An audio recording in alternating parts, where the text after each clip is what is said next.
Hola, ¿cómo están? Buenas noches, bienvenidos a Hoy Nos Toca, edición de día lunes, feriado en todo el país. Por supuesto, las expectativas tuyas, la de todos, la gran mayoría, están puestas en el partido de mañana, ¿no? Mañana la Argentina debuta a las 7 de la mañana contra Arabia Saudita en el Mundial de Qatar, que ya empezó ayer, ya está jugando, ya estamos metidos todos en el ambiente del fútbol. Y nos preguntamos también, ¿no? Si más allá de la diversión, más allá de la pasión, más allá de todo lo que nos genera el fútbol y el mundial, porque el mundial en definitiva le despierta la pasión por el fútbol a quienes no son futboleros, pero sí lo tienen cuando se juega el mundial cada 4 años, si esto va a servir o le puede servir o no al gobierno como una pantalla, ¿no? Para no hablar de la inflación, de la plata que no alcanza, de los precios que suben en el supermercado, de los conflictos sociales. Hoy hay muchas demandas que tiene el gobierno que no están siendo cumplidas.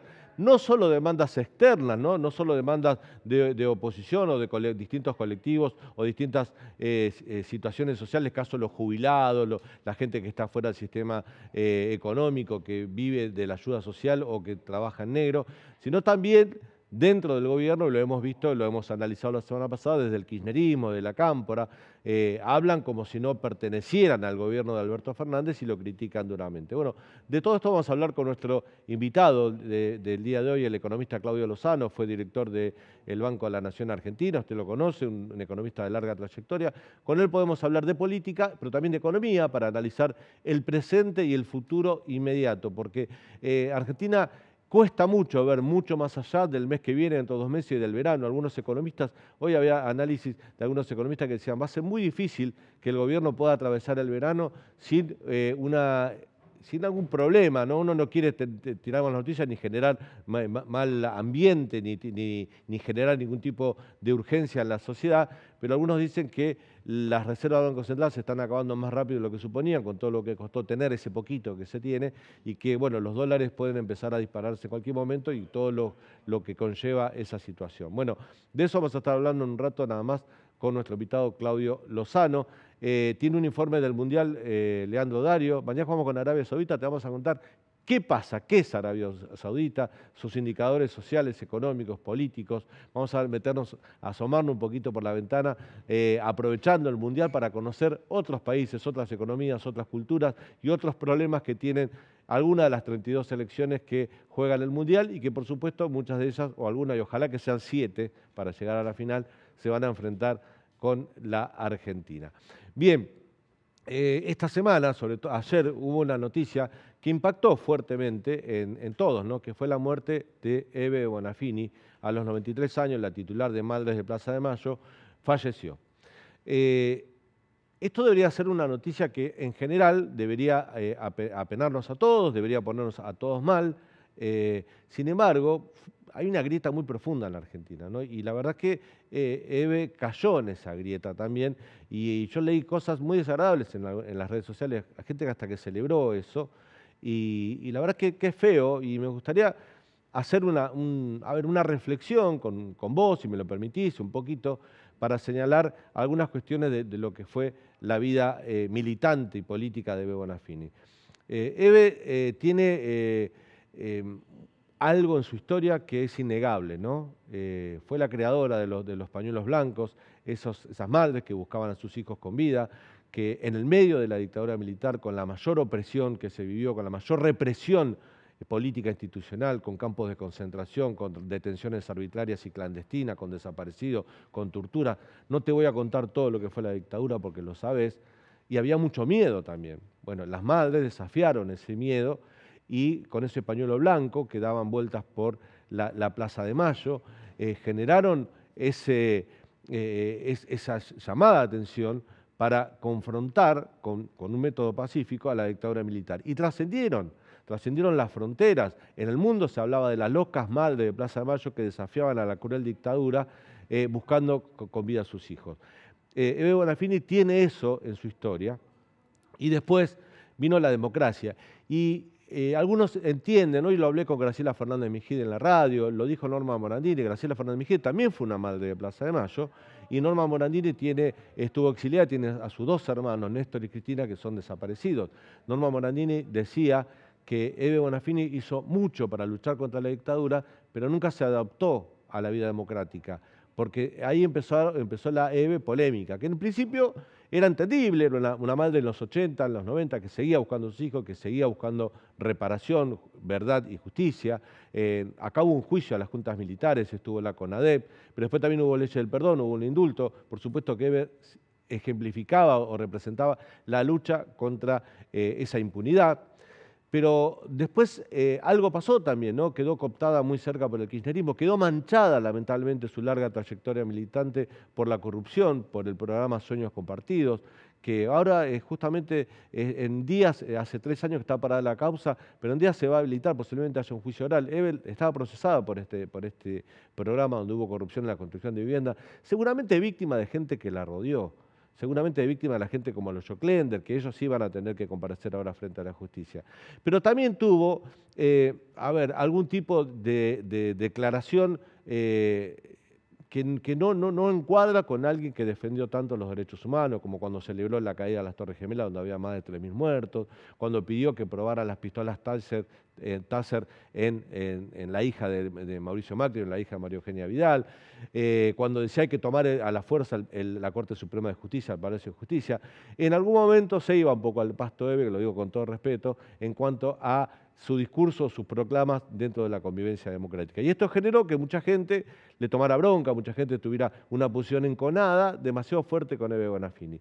Yo soy de los que creen que la muerte no redime. EVE fue la luchadora por los derechos humanos durante la dictadura y después también, y fue esta, EVE Bonafini, que fue polémica en sus declaraciones, que seguramente hizo enojar a más de uno y que muchas veces no encuadraban con lo que tiene que ver el respeto a la institucionalidad y a la convivencia democrática. Digo que la muerte no redime, pero personalmente yo prefiero quedarme con la EVE Bonafini, que sí luchó por los derechos humanos, la que sí hizo visibilizar la lucha que había en la Argentina, visibilizar un problema de los desaparecidos, de los hijos que se llevaron y no volvieron a aparecer, que puso a las madres buscando a sus hijos, ni más ni menos, madres buscando a sus hijos, con todo lo que eso representaba en medio de una dictadura feroz. Me prefiero, a horas después de su muerte, cuando todavía está muy sentido en la gente que la seguía, que la quería, que la gente que tiene bronca baje un poco. EVE era también esto que te estoy contando. Y la historia ya le guardó un lugar, se lo ganó en ese momento. Y me parece que merece ese respeto y merece que todos la recordemos por lo que hizo, también por la recuperación de la democracia. Quédate con nosotros hasta las 22. Esto Hoy Nos Toca aquí en el canal de la ciudad. Nos establecimos un objetivo que era tratar de recorrer un sendero que nos permitiera bajar cada 60 días o cada 75 días, en realidad lo planteamos así, un punto de inflación. Y aspiramos a seguir recorriendo el sendero de reducción. El objetivo que nos hemos planteado es llegar al mes de abril con el número 3 adelante. This COP has taken an important step towards justice. I welcome the decision to establish a loss and damage fund and to operationalize it in the coming period. Clearly, this will not be enough, but it is a much-needed political signal to rebuild broken trust. This situation is totally precarious. Totally. Until we have this plant protected, the possibility of a nuclear catastrophe is there. As we were approaching the last Ukrainian checkpoint, we started hearing shooting. Quite heavy shooting, very close to us. I think it was a clear attempt to stop us, to say go home. Bueno, realmente la noticia me causó mucha tristeza, ¿no? Es una víctima más que se va sin respuestas. El objetivo de ella era el mismo de todas, buscar la justicia, no perder la memoria. Bueno, arrancamos. ¿Qué haces, Leandro? ¿Cómo estás, Daniel? ¿Cómo te va? Hoy había preocupación, ¿no?, en algunos medios y sacaron algunos pronósticos que hicieron algunos economistas, aparte que vamos a hablar en esta entrevista, vamos a tener con el invitado, se fueron 1.800 millones de dólares solo en octubre, ¿no? Sí, ¿O desde octubre? ¿Cómo es? A partir de octubre, claro, porque en septiembre fue el mes del dólar soja y a partir de octubre empezaron a drenarse las reservas del Banco Central. Ese fenómeno en noviembre se acentuó, pero si vos te fijas, todos los indicadores de la economía se están deteriorando, no solo reserva de Banco Central, sino también se está enfriando la economía. Por otro lado, está aumentando, lo vimos en la canasta básica alimentaria y total, la indigencia y la pobreza. En general, todos los números de la economía se están deteriorando con respecto al año pasado. Bueno, muy bien. Vamos a hablar de esto y de otros temas de la agenda política actual con el siguiente invitado. Se trata de Claudio Lozano, es economista, fue director del Banco Nación, presidente de Unidad Popular, integrante del Frente de Todos.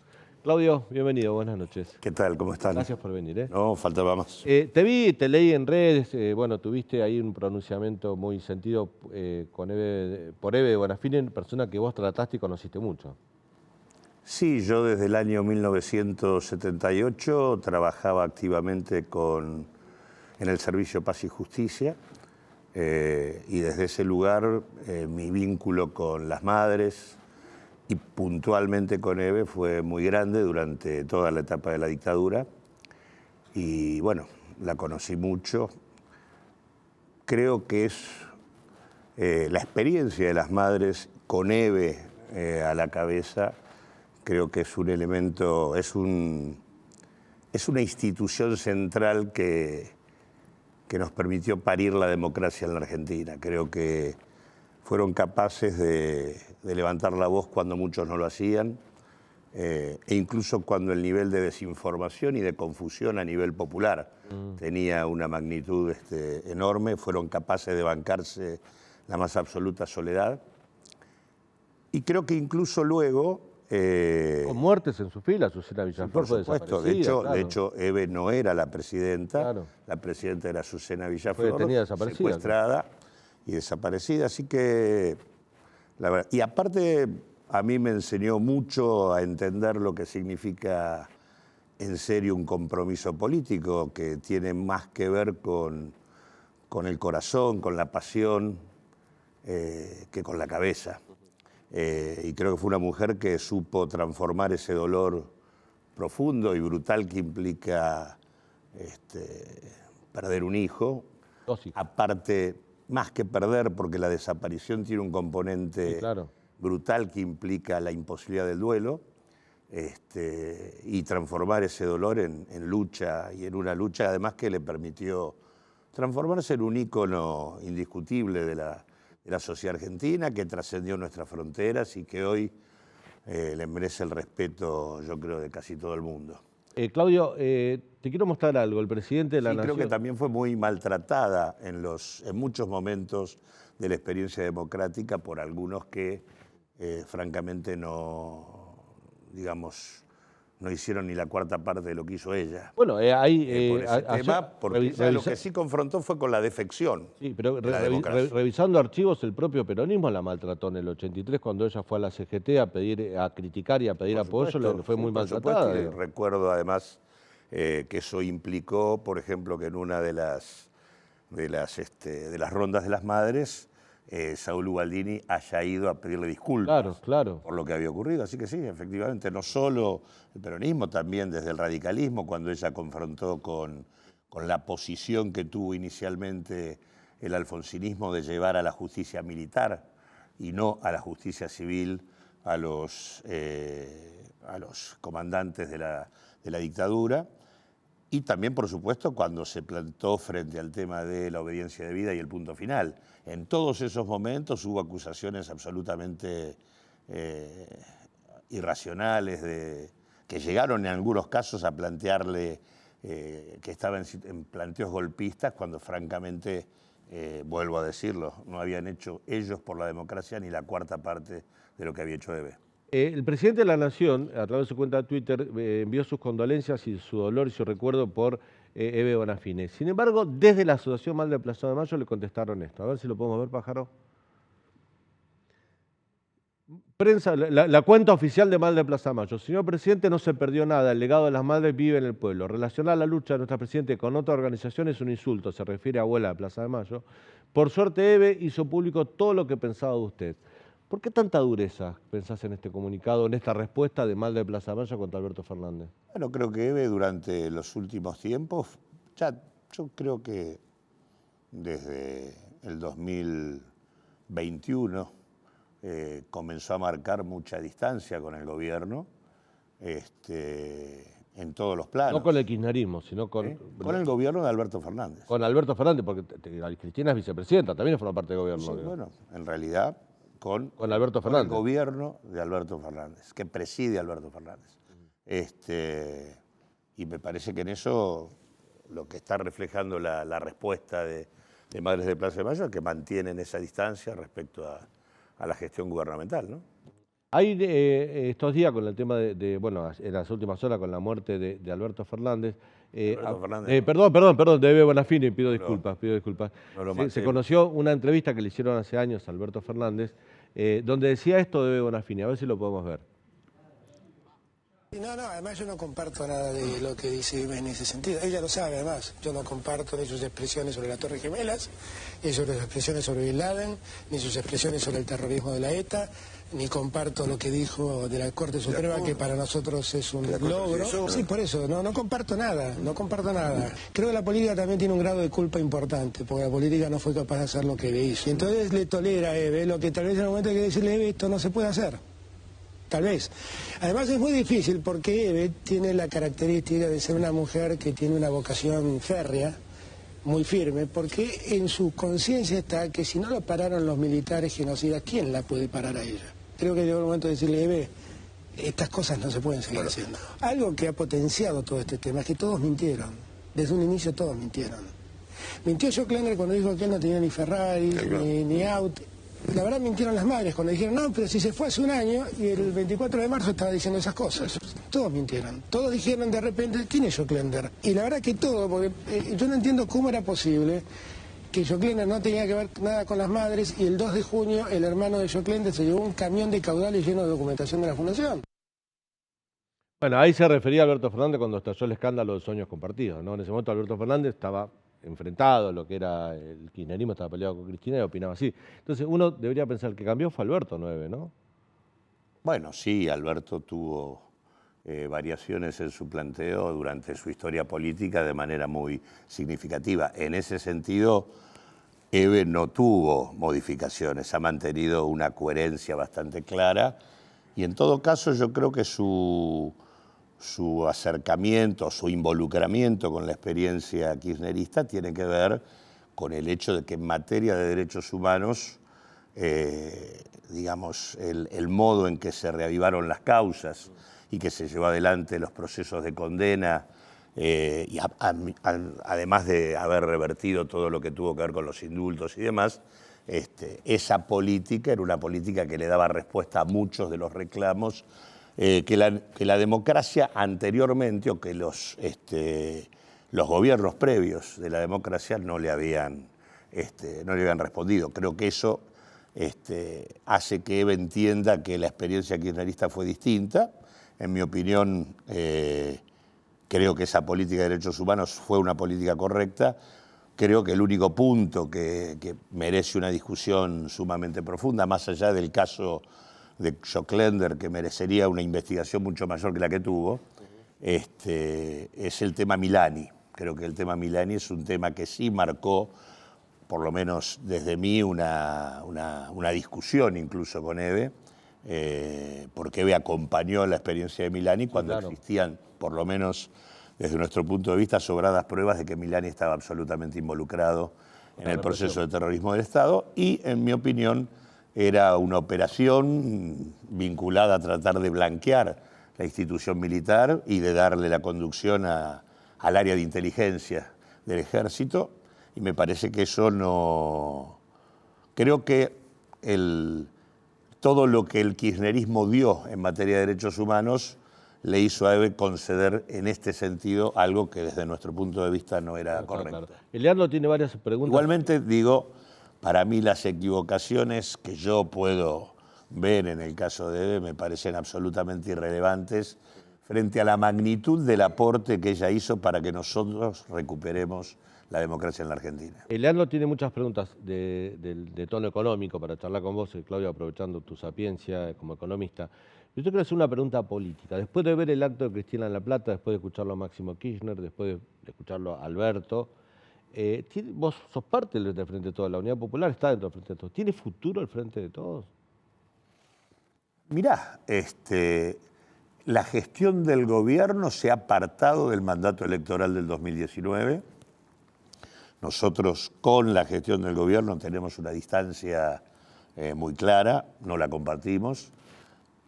Sí tenemos una discusión con buena parte de las fuerzas que lo integran, que también tienen un malestar mayoritario con la gestión que se viene llevando adelante, y creemos absolutamente que hay que dar dos discusiones. Una, tratar de derrotar una política de ajuste, que como vemos una vez más no da los resultados que tiene que dar, y por otro lado que hay que pelear la democratización del frente. Esto es que existan los mecanismos para dar una discusión interna como corresponde. Eso implica el mantenimiento de las PASO y bueno, y la necesidad de construir un polo de acumulación política y social que permita plantear una perspectiva política en el 2023 totalmente diferente a la que se ha seguido hasta ahora. El viernes el ex ministro de Economía, Martín Guzmán, rompió el silencio, hizo declaraciones muy críticas con respecto a Máximo Kirchner, pero también contó cómo fue en los momentos previos a la firma del acuerdo con el Fondo Monetario. Contó que 4 días antes de la firma del acuerdo, Cristina dejó de atenderle el teléfono, que él venía informándole tanto a Alberto como a Cristina sobre las negociaciones, y dijo: Cristina se corrió en ese momento, Alberto gobernó o Alberto condujo. ¿Qué opinión te merecen esas declaraciones de Guzmán? Las declaraciones de Guzmán me parecieron lamentables. Me parece que una persona que nos dejó en la coyuntura, que nos dejó con un déficit en materia de reservas que él permitió que ocurriese, con niveles de crisis en materia fiscal que él permitió que ocurriesen, y en un proceso de negociación sobre el tema del endeudamiento que fue absolutamente equivocado, que no aprovechó en ningún momento el conjunto de irregularidades que el endeudamiento tenía para dar una discusión diferente, y que además cuando comenzó la crisis, en particular en base al monumental endeudamiento interno que él mismo promovió sobre el Estado argentino, en lugar de bancársela, porque tenía que ver con su propia política, se rajó. Y en ese marco agravó el cuadro de la crisis. Así que en ese contexto que salga a vertir este tipo de opiniones me parecieron lamentables. En segundo lugar, sobre el tema de la discusión sobre el acuerdo, más allá de todo lo que debería haberse hecho en materia de investigación y no se hizo, él mintió. Quizás por esa razón dejaron de atenderle el teléfono. ¿Cuándo mintió? Mintió porque desde siempre él dijo que estaba reestructurando la deuda. Y no la estaba reestructurando. Lo que hizo fue tomar otra deuda para pagar la deuda vieja. Es decir, refinanció, no reestructuró absolutamente nada. Eso se supo a último momento, violentando absolutamente todos los códigos, porque no lo sabía absolutamente nadie, ni el propio presidente de la Nación. Por lo tanto, digo, la verdad que este señor que ha hecho un verdadero desastre y que nos dejó en una situación crítica, que se ponga a opinar ahora como si él estuviera del lado de los que propiciaron alguna salida virtuosa para la Argentina, cuando además fue el protagonista de un proceso de recuperación de la economía argentina del cual no se enteró la mayor parte de la población, porque permitió una experiencia inflacionaria y un modo de manejo de las cuentas públicas que implicó que la distribución del ingreso se hiciera cada vez más regresiva. Y consecuentemente, digamos, mientras la economía crecía 10 puntos, la masa de salario perdía 13 dentro del total de la participación del ingreso. Consecuentemente, digo, la verdad que no tiene razones para hablar. La lógica sería que se callara. El acuerdo que tenga autoridad moral siquiera para hablar de lo que está hablando. Claudio, ¿el acuerdo con el FMI fue el punto de ruptura dentro del Frente de Todos? Yo creo que la señal respecto a los problemas que tenía el Frente la da la gente, la da la elección del 2021, cuando hay 5 millones de votantes menos que los que habíamos tenido en el 2019. Ahí hay una señal para rectificar el rumbo. Y se venían dando una serie de discusiones. Yo era protagonista de esa discusión. La propia vicepresidenta también, señalando que el rumbo tenía que ser otro y puntualmente que la negociación con el fondo tenía que tener otras características. En lugar de hacer eso, se siguió avanzando y se fue a un acuerdo que se sacó con forceps, que no era compartido por el Frente, que si además, yo te diría que si el conjunto de los legisladores del Frente hubieran votado en función de su conciencia y no de lo que le marcaba el disciplinamiento, la cantidad de votos negativos que hubiera habido por parte del propio Frente de Todos hubieran sido muchos más todavía que los que fueron. Entonces, creo que se forzó... Creo que fueron 30 votos el Frente de Todos. Claro, podrían haber sido muchísimos más. Lo que pasa es que, bueno, todos sabemos que acá hay alineamientos y demás, y en función de eso, algunos mantuvieron la disciplina, más allá de que no estaban de acuerdo. Se escucharon frases como que voto con la nariz tapada, o distintos tipos de cosas. La verdad, haber forzado esto produjo, sí, digamos, habíamos tenido una pérdida de la mayoría electoral, que esto ya era un problema. Lo que marcó el acuerdo con el fondo es la ruptura en la orgánica del Frente. Claro. Ahora, directamente, y a partir de allí encima terminamos teniendo luego un acuerdo que no tenía nada que ver con lo que se había discutido, e incluso yo estuve hace muy poco como parte de la conducción de nuestro partido con el gobernador Kicillof, y él mismo nos transmite que el día anterior o 48 horas antes había estado con el presidente y con Guzmán y que le habían dicho que nada de lo que terminó siendo era. O sea que en realidad lo de Guzmán es lamentable. Ahora, Claudio, desde ese entonces hasta el día de la fecha, tanto Bataki, que estuvo muy poco tiempo, como Massa, han ajustado su política económica a ese acuerdo con el fondo. De hecho, Massa está haciendo un ajuste mucho más agresivo que el que hizo Guzmán, con una segmentación de tarifas que alcanza a más personas, con el achique del déficit fiscal de forma más rápida, ajuste de partidas presupuestarias. ¿Cómo evalúas la política económica hoy por hoy del Frente de Todos? Bueno, como dije antes, nosotros tomamos distancia a partir de la asunción de Massa, en donde realmente nosotros creemos que ahí pasó algo más, no solamente asumió un ministro de Economía, hubo en gran medida, casi te diría, un cambio en el dispositivo institucional, una suerte de golpe blando, hubo un desplazamiento prácticamente del presidente de la Nación del centro del dispositivo político del Frente y hubo un silenciamiento de la vicepresidenta de la Nación y se colocó en el centro a un actor que es Massa y el Frente Renovador, que en realidad es el actor que tiene mejores vínculos con el propio poder económico que estaba desestabilizando al gobierno y con los propios Estados Unidos. Pero la vicepresidenta Máximo Kirchner, los dos destacan a Sergio Massa, ¿no? Públicamente. Bueno, eso es una discusión con ellos.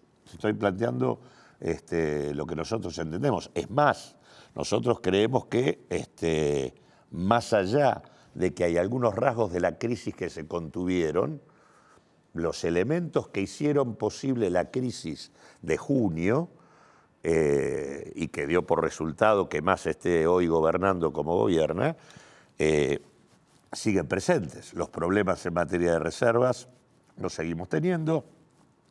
El problema de una deuda pública a nivel con el sistema financiero local o con los grandes capitales locales sigue estando al orden del día y con problemas que se van agravando, o sea, se ha agravado y con problemas que se van agravando a medida que nos acercamos al calendario electoral. Tenemos renegociaciones cada vez con plazos más cortos, con tasas más altas, que van a contramano incluso de las pautas inflacionarias que se están planteando. O sea, la verdad que el escenario es un escenario complicado. Han aparecido solamente dos cuestiones que yo creo que brindan condiciones para estabilizar la situación y plantear una estrategia de salida virtuosa. Una es el swap con China, que se amplió y le da margen para disponer de $5.000 millones más lo cual me parece que le permite tener capacidad de control sobre el mercado cambiario, y en segundo lugar, el triunfo de Lula en Brasil. El triunfo de Lula en Brasil y el gobierno de Lula a partir de enero, en un Brasil que tiene 400.000 millones de dólares de reservas, es una posibilidad para que exista un convenio bilateral en donde Brasil pueda aportarnos financiamiento en divisas y al mismo tiempo nosotros darle abastecimiento energético. Esto es una posibilidad concreta que permitiría planchar la situación en el mercado cambiario, controlándolo adecuadamente y poner en marcha lo que necesitamos y que hasta ahora no se ha hecho, que es un programa integral de carácter antiinflacionario, un programa popular antiinflacionario que combine el congelamiento de precios con la recomposición de los ingresos. Esto hasta ahora no se ha hecho porque se cumple con el fondo. El acuerdo con el fondo es un acuerdo inflacionario, por eso es que hasta ahora, a pesar de lo que se viene haciendo, el impacto de la inflación sigue siendo el que es.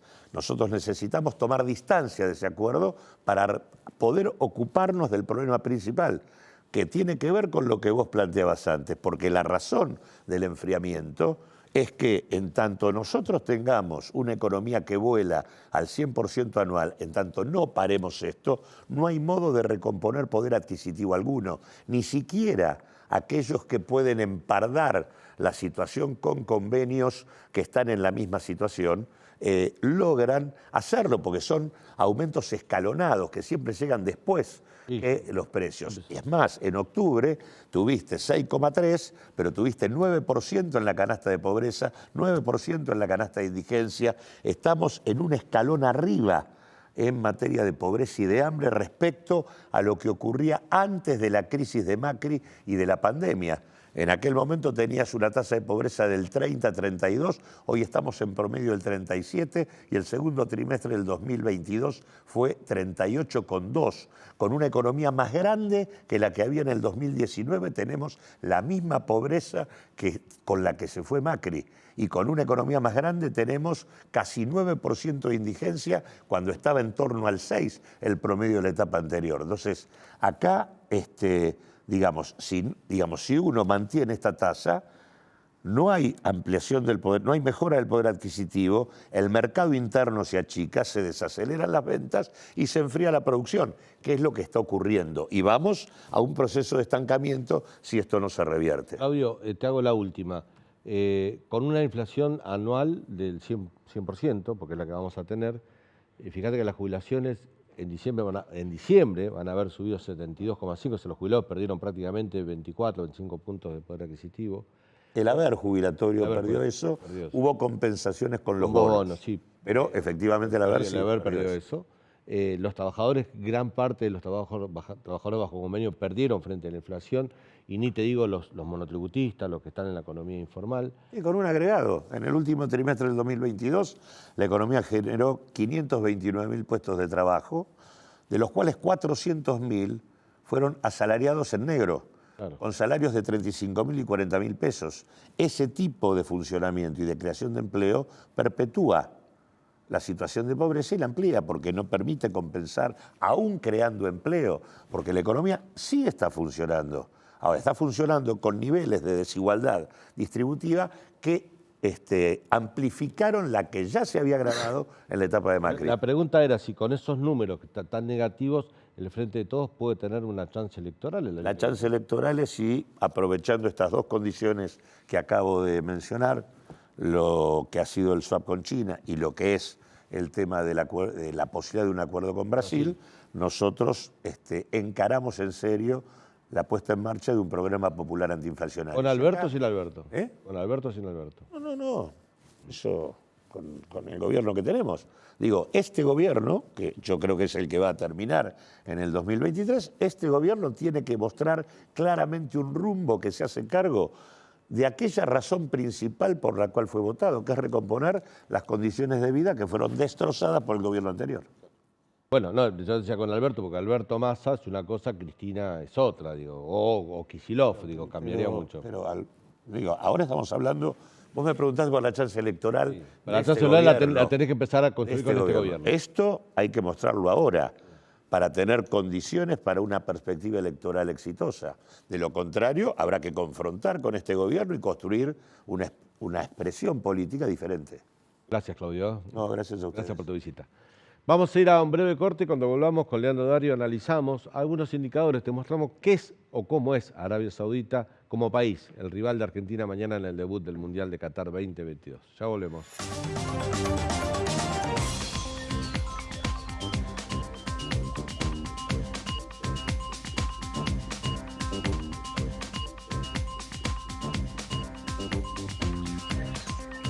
Seguramente lo sabés, pero yo te voy a dar una noticia que a lo mejor no te enteraste. Mañana todas las panaderías de la Ciudad de Buenos Aires van a abrir a las 6 de la mañana. Hay un comunicado de la Asociación de Panaderos de la Ciudad de Buenos Aires que dice que las panaderías van a abrir sus puertas a las 6. Así que, ¿para qué es esto? Para que vos vayas tempranito a comprar el pan, la factura, lo que sea, para desayunar y ver el partido, porque a las 7 de la mañana Argentina va a estar debutando en el Mundial Qatar 2022. Frente a Arabia Saudita. Una Arabia Saudita que, bueno, ¿qué conoce a Arabia Saudita? El desierto, los turbantes, sabemos algo, los que leemos un poquito más, un poquito menos, pero no mucho más. Y todo esto te lo va a contar Leandro Dario. ¿Qué es o cómo viven en Arabia Saudita el rival de Argentina? ¿Estás manija, Daniel, para mañana? En un ratito me pongo. Todavía no está muy temprano, muy temprano. Me mata. Yo mañana hay que madrugar, Hay que madrugar, sí. Bueno, Arabia Saudita es una monarquía absoluta, es un reino justamente, es uno de los países más importantes de Medio Oriente, limita geográficamente con Qatar. Es como, para que tengas una idea, el hermano mayor de Qatar. ¿Por qué digo esto? Porque es más grande territorialmente, porque tiene más población y porque es un país que hace muchos años que es un jugador fundamental en la industria petrolera. Integra la OPEP, integra el G20, el grupo de las 20 economías más importantes del mundo, al igual que Argentina, y es un país que tiene una historia peculiar. Pero antes de entrar a la historia te voy a contar Arabia Saudita en cifras. Tenemos estos datos para contarte. La población de Arabia Saudita, 35.340.680 habitantes. El PBI per cápita, es decir, medido de acuerdo a la cantidad de habitantes, es de $23.585. Esto es más del doble que el de Argentina, porque es una potencia petrolera, justamente. Pero es mucho más bajo que el de Qatar, ¿eh? Es más bajo que el de Qatar porque Qatar tenía apenas 3 millones de habitantes y Arabia Saudita tiene 35 millones, mucho más, 10 veces más. Exportaciones, petróleo crudo y refinado son las principales exportaciones. Fundamentalmente los está vendiendo ahora a China y la India. Antes, hace muchos años, se lo vendía a Estados Unidos, pero Estados Unidos ya tiene autosuficiencia energética con el shale oil y el shale gas, y entonces Arabia Saudita se enfocó hacia el este, hacia Oriente. Desempleo 7,4% de la población, inflación anual en 2021, el año pasado 3,1%, muy baja la inflación anual de Arabia Saudita. Para meternos un poco en la historia y entender cómo es este país, yo te decía, es una monarquía absolutista, está gobernada por una casa real que hace muchos años gobierna el país. El hombre fundamental se llama Mohammed bin Salman. Es este que estás viendo acá. Mohammed bin Salman es el príncipe heredero al trono, pero es el actual primer ministro, es el hombre que maneja la economía del país, es el hombre más importante. Su padre es el rey, pero su padre está enfermo, con lo cual él es el que gobierna los destinos de Arabia Saudita. Esta familia que pertenecen a los emires, o sea, familia real, por llamarlo de alguna manera, ¿son dueños también, en su familia son dueños de las empresas que explotan el petróleo y el gas? Sí, la empresa Saudi Aramco, que es la son estatales las empresas. La empresa Saudi Aramco es una petrolera estatal. Supuestamente pertenece al Estado, pero como es una monarquía absoluta, los reyes y los príncipes hacen lo que quieren con esa riqueza. De hecho, no hay elecciones democráticas en Arabia Saudita. Pero se enriquecen ellos, digamos, sus familias. Bueno, es famoso. Toman regalías de la explotación petrolera a través de esas empresas estatales. Te preguntaba porque a lo mejor hay empresas estatales y esta familia tienen empresas privadas, que la cual se hace mucho más rico también. Se benefician de esa empresa, se benefician de la riqueza del Estado. De hecho, es famoso que en Europa, en los principales destinos turísticos de Europa, en la costa azul de Francia, ves todo el tiempo príncipes sauditas y que se dan una gran vida con yates lujosos, van a los mejores restaurantes, hoteles, casinos, invierten y gastan mucho dinero en Europa. Pero este señor que vemos acá, al principio cuando llegó al poder, Mohammed bin Salman, se lo tenía como alguien reformista, porque hizo una serie de reformas económicas. Pero en 2018 fue acusado de ordenar, planificar y estar detrás del asesinato del periodista Jamal Khashoggi. Jamal Khashoggi era un periodista saudí que escribía en The Washington Post y que fue asesinado en el consulado saudita en Estambul por agentes del servicio secreto saudita. Y las investigaciones determinaron que quien había estado detrás, quien había dado la orden, era el príncipe heredero. Con lo cual es un gobernante muy, muy controvertido. Estuvo en 2018 en el G20 en la Argentina, en Buenos Aires, justamente cuando era muy criticado por el asesinato de ese periodista. Y es una figura que está muy, muy apuntada por organismos de derechos humanos como Amnistía Internacional, que por un lado critican a Qatar por violaciones a los derechos humanos, pero también critican a la Casa Real Saudita. Para que tengas una idea por qué es importante Arabia Saudita en Medio Oriente y en el Islam. En Arabia Saudita están las dos de las tres mezquitas sagradas del Islam, la Meca y Medina. La Meca y Medina son los dos sitios más importantes para la religión, para el islamismo. De hecho, millones y millones de peregrinos justamente van a rezar año a año a la Meca y Medina. Esas dos mezquitas están dentro de Arabia Saudita. El reino, el gobierno de Arabia Saudita no solo organiza esos masivos peregrinajes, sino que vela por la seguridad y la protección de las mezquitas. La tercera mezquita sagrada, el tercer lugar más importante para el Islam, está en Jerusalén, es Al-Aqsa. Pero la Meca y Medina son dos lugares muy, muy importantes para el Islam. Están en Arabia Saudita. Y estas infraestructuras que ves, estas megas autopistas, estas construcciones, son producto también del boom petrolero. Arabia Saudita, en la década del 30, una empresa norteamericana descubrió petróleo en Arabia Saudita. Si vos te fijás, la empresa se llama Saudi Aramco. También fue colonia inglesa, ¿no? También fue colonia inglesa antes. Aramco. ¿Por qué se llama Aramco la petrolera saudita? Arabian American Oil and Company. O sea, era capitales norteamericanos encontrando petróleo en Arabia Saudita. Se generó un boom petrolero importante en Arabia Saudita. Esa empresa luego fue tomada, controlada por el Estado saudita. Arabia Saudita integra la OPEP y se convirtió en una de las economías más pujantes de Medio Oriente. De hecho, hoy por hoy tiene un vínculo especial con China. China es la potencia emergente que necesita importar energía y le compra el petróleo a Arabia Saudita. De hecho, durante la pandemia se dio una noticia que sacudió al comercio internacional, que era que China ofrecía a Arabia Saudita, y Arabia Saudita aceptaba, que le compre petróleo con yuanes, la moneda china, y no con dólares. Entonces eso sería un golpe justamente al dólar como moneda internacional de reserva. Bueno, Arabia Saudita es un país fundamental dentro del Medio Oriente, está muy enfrentado a Irán, para que sepamos. Sí. Hay una rivalidad geopolítica muy grande. Arabia Saudita es un país islamista pero sunita, que es una de las dos ramas del Islam. Irán es chiita, es la rama como rival. Hubo un cisma dentro del Islam tras la muerte del profeta Mahoma y se dividió el Islam en esas dos ramas. Arabia Saudita es un país que no solo está muy receloso del programa nuclear justamente iraní, sino que junto a otras monarquías del Golfo se ha acercado progresivamente a Israel, ha restablecido relaciones diplomáticas con Israel, vuelos conectando las capitales. Bueno, es un país que ha dado un giro geopolítico bastante importante, apalancado sobre estas riquezas, la riqueza de petróleo, de la energía, y por estos momentos está viendo cómo diversifica su economía, porque depende exclusivamente de petróleo. Y cuando en algún momento se acabe el petróleo, ¿qué va a hacer Arabia Saudita con su economía? Bueno, ¿sabés qué está haciendo ahora? Está haciendo una campaña publicitaria para que la gente vaya a hacer turismo a Arabia Saudita. Claro, ¿sabés quién es la cara de esa campaña? Lionel Messi. Lionel Messi. Le pusieron millones de dólares a Lionel Messi para que aparezca en las playas del Mar Rojo diciendo visitar Arabia Saudita. Arabia Saudita tiene bellezas naturales para que vengas a hacer turismo. Es un intento de diversificar la economía y reconvertirte. En algún momento, esto se llama, algunos organismos de derechos humanos lo llaman sport washing, que es usar las figuras del deporte para lavar la cara de ciertos gobiernos que violan los derechos humanos porque son autoritarios o dictaduras de alguna manera. En algún momento, Qatar contrató los servicios de David Beckham, que cobraba $200 millones por ser el embajador de Qatar.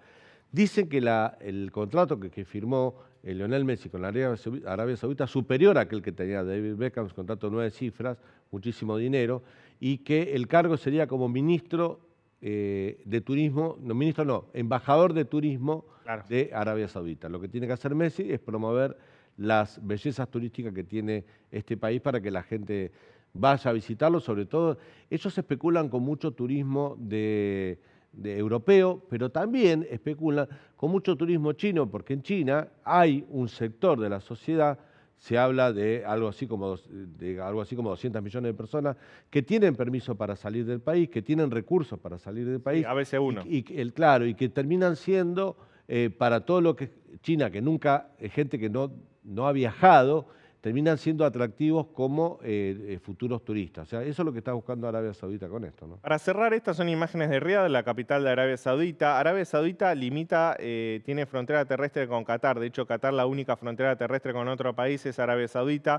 Son países vecinos limítrofes. Para mañana se esperan miles y miles de sauditas en el partido. No solo una gran concurrencia de hinchas argentinos, sino también sauditas están cerca, pueden viajar en el mismo día. Están a 1 hora y 20 más o Sí, menos. pueden viajar en el mismo día y volver, así que va a haber muchos hinchas sauditas mañana en el estadio cuando Argentina enfrente a ese país. Mañana a 7 de la mañana debuta Argentina entonces en el Mundial de Qatar 2022, enfrentando a Arabia Saudita. Leandro te contó cómo es y cómo viven en ese país. Último corte y te contamos lo que quedó en el tintero. Ya volvemos.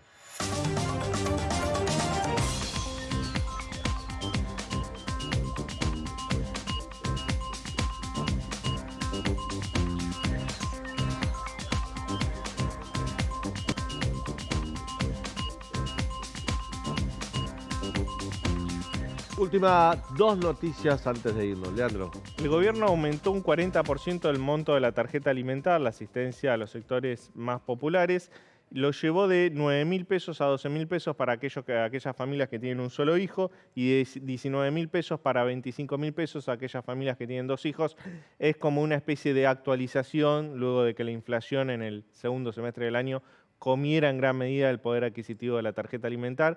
40% subió. Así es, 40%. El anuncio lo hizo hoy el ministro de Economía, Sergio Massa, junto a Victoria Tolosa Paz, ministra de Desarrollo Social. Bueno, mañana, finalmente, con todo este escándalo del Consejo de la Magistratura, van a asumir todos los representantes, los nuevos para el nuevo periodo, que han sido elegidos por los abogados, por los jueces, por el ámbito académico. Digamos, todos los representantes que tienen en el Consejo de la Magistratura asumen mañana. Los que no van a asumir son los del Congreso de la Nación. ¿Por qué? Porque hubo un fallo de la Corte Suprema que se entiende, o por lo menos está en duda, que Cristina no lo acató. Algunos dicen que el fallo era para el periodo anterior y no para este, y otros dicen que el fallo era para la continuidad, que es el que debería haber asumido Luis Juez. ¿Qué puede pasar el jueves? Puede pasar que no se resuelva y que el Congreso siga sin representantes en el Consejo de la Magistratura. Esto es muy difícil. La otra posibilidad es que el Consejo de la Magistratura le tome juramento a los representantes de la Cámara de Diputados y no del Senado. La tercera posibilidad es que le tome a los de la Cámara de Diputados y a los del Senado, menos a esa banca que está en dudas entre Doñate y Luis Juez, que sería la tercera opción. De todas maneras, hay que tener en cuenta algo. El fallo de la Corte Suprema, que el Senado, Cristina Fernández de Kirchner y los senadores del Frente de Todos no reconocieron, lo pudieron haber hecho porque son un poder independiente, aunque deberían haber acatado, según muchos juristas, pero decidieron no hacerlo. El tema es que el Consejo de la Magistratura es un organismo dependiente del Poder Judicial y, por supuesto, de la Corte Suprema. Es la segunda institución más importante dentro del Poder Judicial. Va a ser muy difícil que el Consejo de la Magistratura acepte la imposición que hace el Senado y desatienda o no preste atención o no obedezca el fallo de la Corte. Entonces los tres escenarios del jueves son o no asume nadie del Congreso o asumen solo los de diputados o por último asumen los representantes de diputados y asumen los tres senadores, son 2 por la mayoría, 1 por la minoría y otro por la segunda minoría, asumirían 2 por la mayoría, 1 por la minoría y el tercero, que es el que se disputan, Doñate y Luis Juez, quedaría vacante hasta que lo resuelva la instancia judicial, que es una presentación que acaba de hacer Juntos por el Cambio la semana pasada cuando el Senado tomó esta decisión. Bueno, nos vamos, mañana tempranito a las 7 juega Argentina, nosotros a las 9 de la noche te esperamos aquí en el canal de la ciudad para contarte todo lo que sucede en Argentina y en el mundo con esto que es Hoy Nos Toca. Gracias por habernos acompañado, hasta mañana.